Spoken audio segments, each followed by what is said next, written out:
So today I'm here with Peter Rake, who's our Global Director of Integration. He is one of our senior leaders out of the Denver office, and we're here to talk about IBcon and why IBcon is such an important event to Switch, but also to the industry, and also to talk about what we're doing for IBcon in 2020. So hi Peter, how are you? Hey Deb, I'm good. Yeah, there's a lot of reminiscing. It's been many years we've been attending IBcon, and it's a bit of a bummer this year as the global pandemic with us. So Peter, tell me about IBcon and some of the memories you have, and what was the first IBcon you went to? What was really great about it? What captured your attention, and how's it changed over the years? Yeah, well, it takes me back. It was 2011 actually. I happened to go across to Orlando, Florida, and I actually went there for InfoComm, and I actually tripped over IBcon actually because it was co-hosted, and we had a couple of people that were attending it. So I went down at a very tiny outskirts of the InfoComm event. So it was actually very cool, but to see I guess the space that we were talking about and what was emerging for us, it was actually really cool to see that tech in one pavilion. Yeah, obviously since that time, so coming up nine years or so, the attendance, the scale, it's been pretty impressive to watch it grow from way back then. Yeah, I think for me, one of the things that's really fantastic about IBcon is not the things that change, but actually the things that stay the same. So my first IBcon was 2012, and maybe I went to IBcon because you came back from the 2011 event and told me about it, and I went to Vegas in 2012. I'd come via Hong Kong. I'm sure I had some horrendous bird flu because I was the sickest I've ever been. It was 110 degrees in the shade. I was so ill. I was so worried about passing this illness on to anybody. I had the hand sanitizer and I was passing that out to everybody. The thing that was most striking about it was there was only about 200 or 300 people. Every single person that was attending that event, except for myself, was a white man aged between 45 and 60.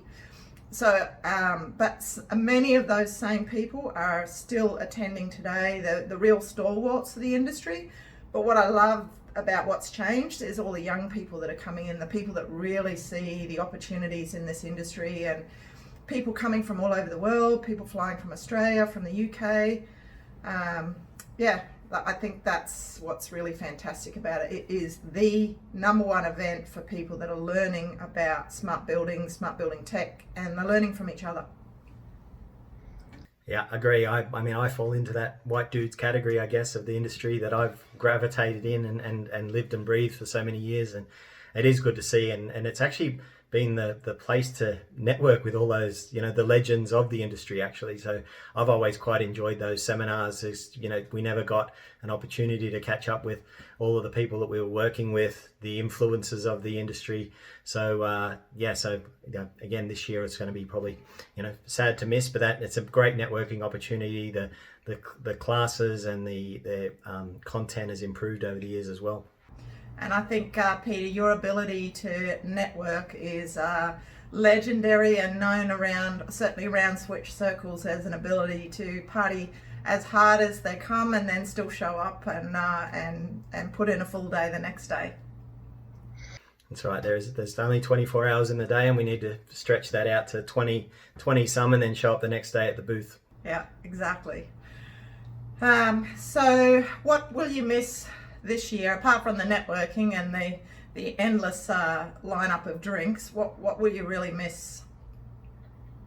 I think I actually just look forward to it every year to just see who's one-upping each other in the space, I guess, and I guess stretching that innovation about moving this industry, this space that's so slow to adopt technology.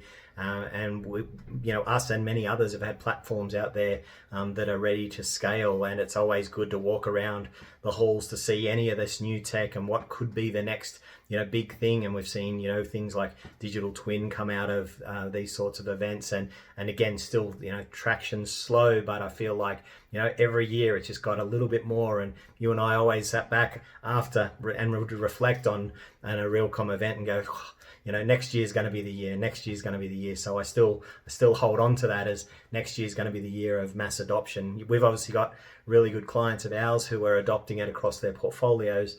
But it'd be great to see the entire industry embrace that, because it's not the technology, it's the limitations. I think it's often just the mindsets and potentially the budgets and the information and education around what the opportunities are adopting this sort of tech across a portfolio of buildings.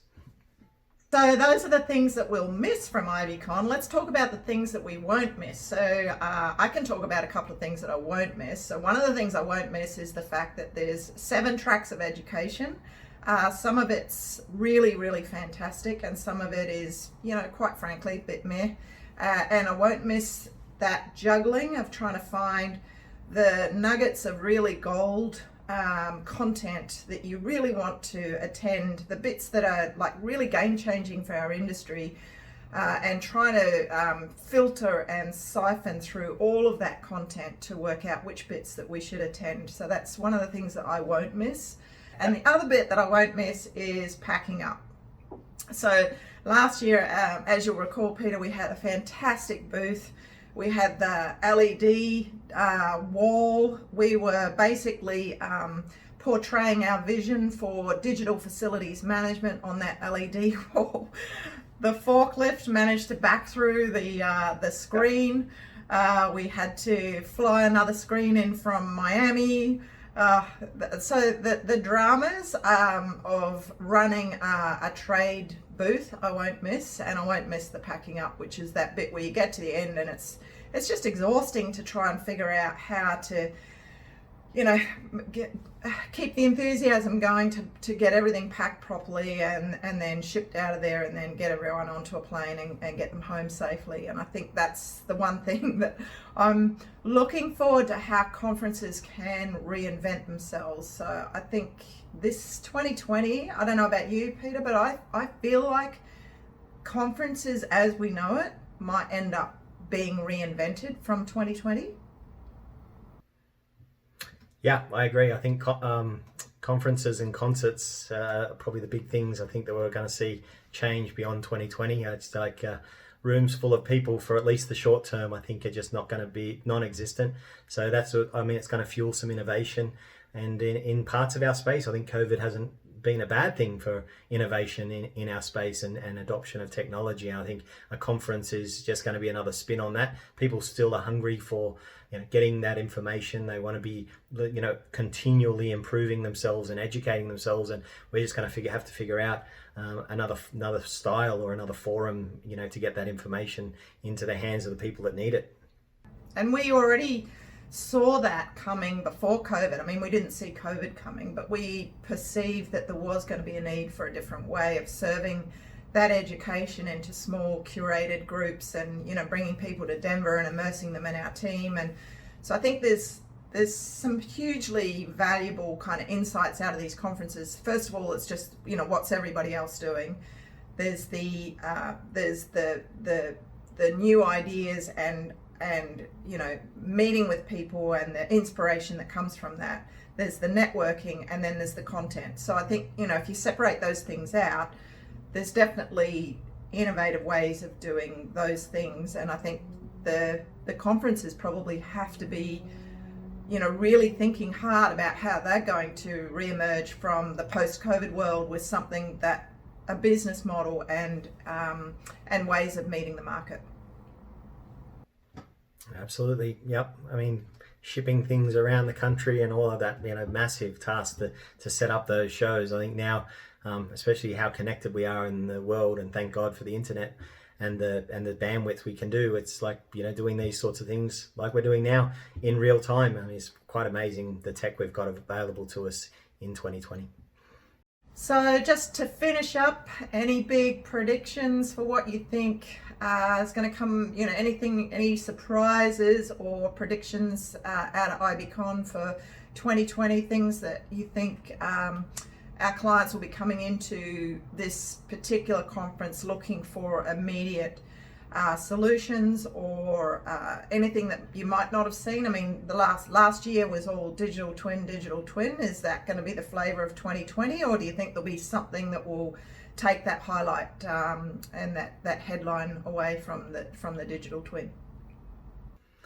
No, I think digital twin is going to be still the same. I think it's still going to have a bit of a headline, but I think this year what I'm looking forward to is that I think a couple of years of digital twin, people understand a little bit more about it. I think there was a little bit of time before the industry understood, because I think truly there's probably 3 or 4 definitions of the digital twin, and people are trying to get their hands around it. So I'm looking forward to that being showcased.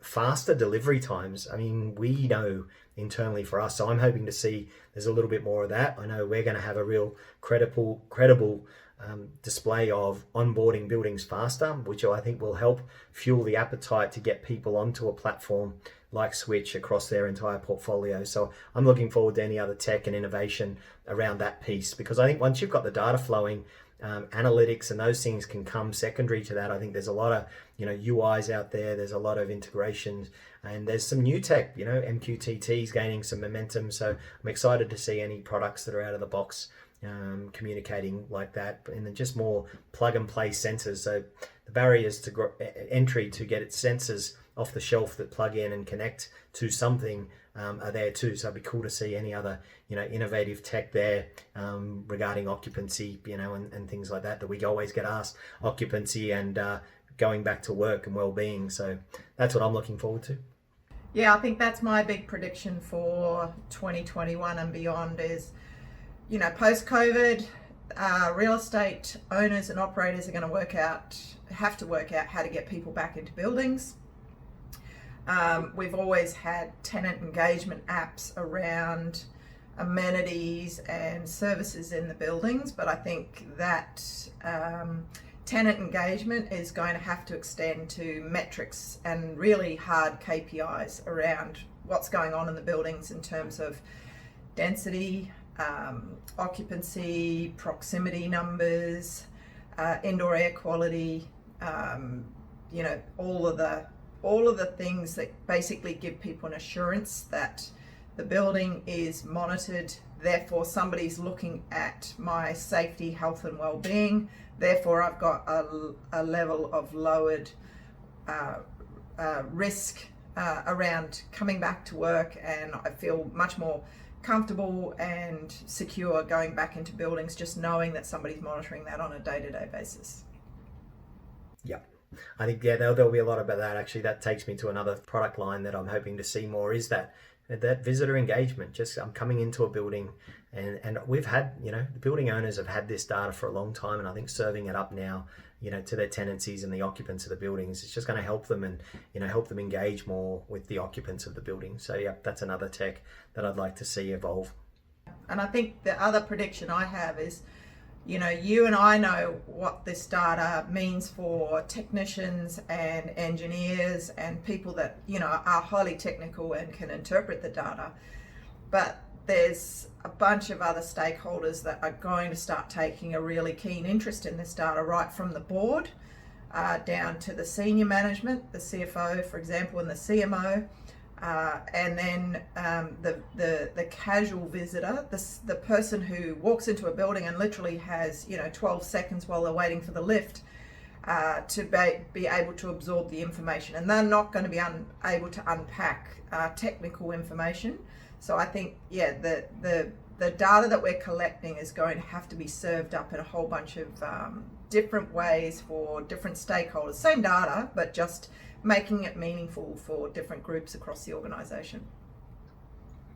Yeah, absolutely. Cool. Anything else to finish up on? Any big things to reveal? No. I think we'll save that for the show. I think everyone should be, pretty excited, and our online presence, I look forward to virtually seeing you there. Yeah. Well, I think I'm going to hold you to a 3 a.m. bender just so that we can have you the next morning turning up looking a little bit shabby, but just as cheerful. Yep, live stream that. We could live stream, a couple of drinks with Peter Rake. Yeah, well, it might be interesting to measure the CO2 levels in your office. All right, thanks for joining us, Peter, and good luck with IBcon this year. Absolutely. Good to chat, Deb. Bye. Bye.